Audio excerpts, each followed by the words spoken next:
কাছে ওই দান জমা থাকবে কিয়ামতের মাঠে। আল্লাহ পাক আমাদেরকে যেদিন আমাদের নেকি সওয়াবের খুব প্রয়োজন হবে অনেক অনেক গুণে বাড়িয়ে আমাদেরকে দান করবে। যাই হোক, আদায় শুরু করার জন্য সেক্রেটারি সাহেব বলে দিয়েছেন, আদায় করুন স্বতঃস্ফূর্তভাবে, সকলে দান দিন। আর এদিকেও মনোযোগ রাখুন, ডানে বামে কেউ তাকাবেন না। আপনাদের পয়সা বার করে রেখে দিন, রেডি করে আপনাদের সামনে আসবে পয়সা দিয়ে দেবেন।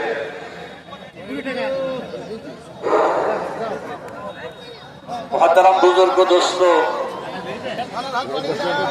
সঠিক অর্থে যারা রোজা রাখে, যখন ঈদের দিন আসে আল্লাহ তাআলা ফেরেশতা মণ্ডলীকে সামনে রেখে বলেন যে আমার ওই সকল বান্দা বান্দি যারা নিজের ডিউটিকে, দায়িত্বকে, রোজার দায়িত্বকে সুসম্পন্ন রূপে আদায় করেছে, তাদেরকে কি প্রতিদান দেওয়া যায়? ফেরেশতাগণ বলবেন যে তাদেরকে পরিপূর্ণ মজুরি এবং পারিশ্রমিক দেওয়া হোক, এটাই আমাদের আকাঙ্ক্ষা।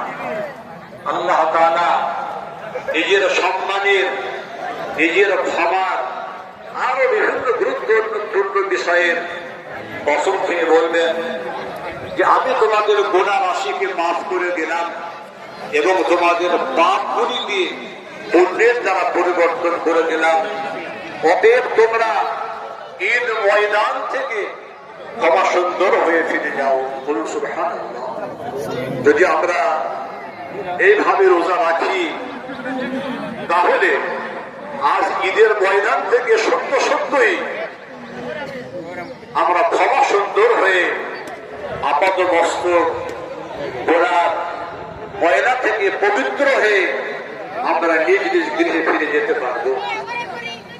পক্ষান্তরে যদি রোজা আমাদের কাছে উপহাসের পাত্র হয়, রোজার যদি আমাদের কাছে কোনো গুরুত্ব না থাকে, তাদের সম্পর্কে প্রিয় নবী সাল্লাল্লাহু আলাইহি ওয়াসাল্লাম ইরশাদ করেছেন, ওই ব্যক্তির নাক মাটি মাখা হোক, ওই ব্যক্তির নাক ভূমিষ্ঠিত হোক, অর্থাৎ সে অপদস্থ এবং অপমানিত হোক।